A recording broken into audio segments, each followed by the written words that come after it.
Yeah, it's your boy King Loke, aka Cashialini. Freddie Cash on the beat.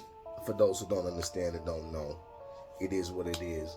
We vibe, we grind, all of that, man. We're here talking about the history. We're gonna talk about the history of Lincoln, Nebraska. You know, some of the history of hip hop. Some people don't understand it.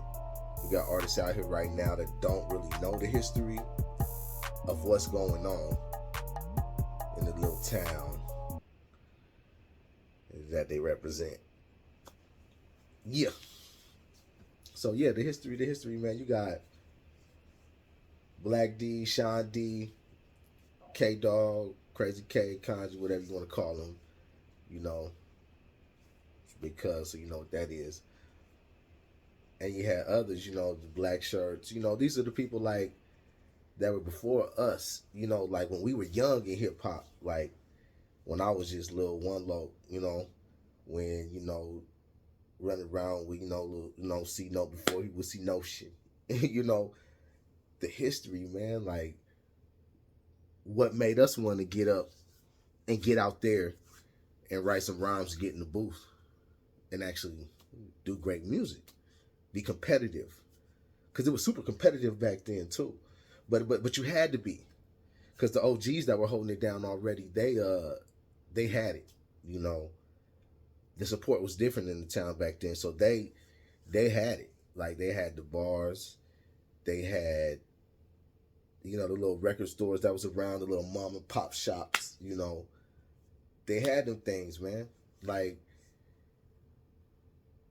they influenced us. Like I got into it by just freestyle battling. We used to freestyle battle. Used to be a big thing back in the day, especially in Lincoln. Like everybody freestyle battle because you couldn't be, especially when we were young. We were teenagers, so we couldn't be. We didn't have the experience, and we were just watching these guys like do it. So we really couldn't do what they were doing. So we was just out there freestyling, rap battling. I used to be. Those who know my history, like I used to be a little dancer. Hammer, hammer. So we come from the history of that. But these dudes who put the little hip hop down in Lincoln first, man, like they were doing it. And I came up under, like my cousin Sean G. You know what I'm saying? He wasn't a rapper. Everybody know, amazing producer, uh, trend-setting producer. Like got a lot of us.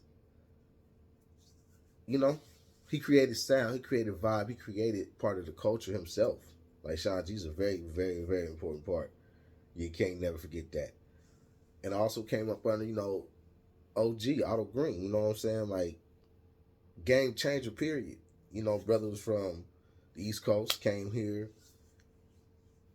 knew more about the game, knew more about how to get the hip hop out there and to the people, and how to celebrate the hip hop, and how to he was just from bigger city. They were doing it longer than us, so we understood that. I understood that, and I valued every word that man said to me and still says to this day. Like the people that I respect for the game. I respect all the OGs that was up there, doing it. Like the original ones that I saw, and then the ones that came after them, and then we came after them. Like you had the black shirts came before us. Even though we were in the same era, you know what I'm saying? They were older than us, and they had black shirts had the first billboard I ever seen of an independent artist in my life. So these, the OGs were on their game. They were doing what they were supposed to be doing. You see, so now that's why I look at I look at the hip hop now in Lincoln, and it's like it's a lot of talented artists out there, man. A lot of young brothers out there doing it. They got it, but they don't have the support like we had. They don't have the system that we had, and I think it was a more sense of urgency for us. Like these guys got the internet, and a lot more resources than we had, so they can get out there and get to different places without as much footwork as we had to put in. We had to go do shows in weird places. You know what I'm saying? We had to get not paid and get screwed over by promoters consistently, like one that still is promoting consistently, and y'all still giving this fool y'all money, and he ain't putting nobody where they supposed to be. Never have. I've never seen it. But anyway, we got to put in a lot of footwork. We got to do all this work ourselves. We had to get in there and, you know, pay the dues. We had to put in the work. Like, yeah. So one of my things that I've always worked hard for, and I tried, like, I guess I kept a more of a delusional mind state than others, to the fact of I thought that in my mind I was competing with these dudes already that was like big names. So I looked at it a little bit different.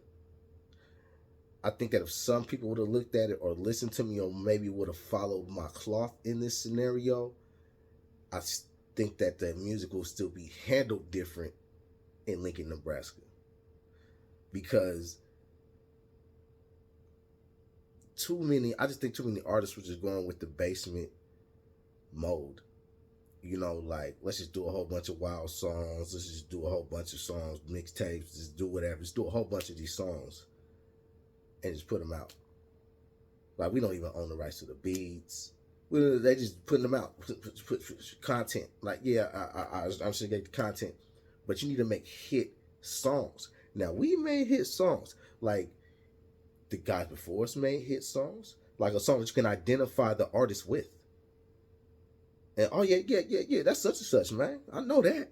I know he bump. I know he jamming. Boom, boom, boom. You know what I'm saying? Like, and before us, too, you had, you know what I'm saying, the Mississippi Cats. You know what I'm saying, BAN.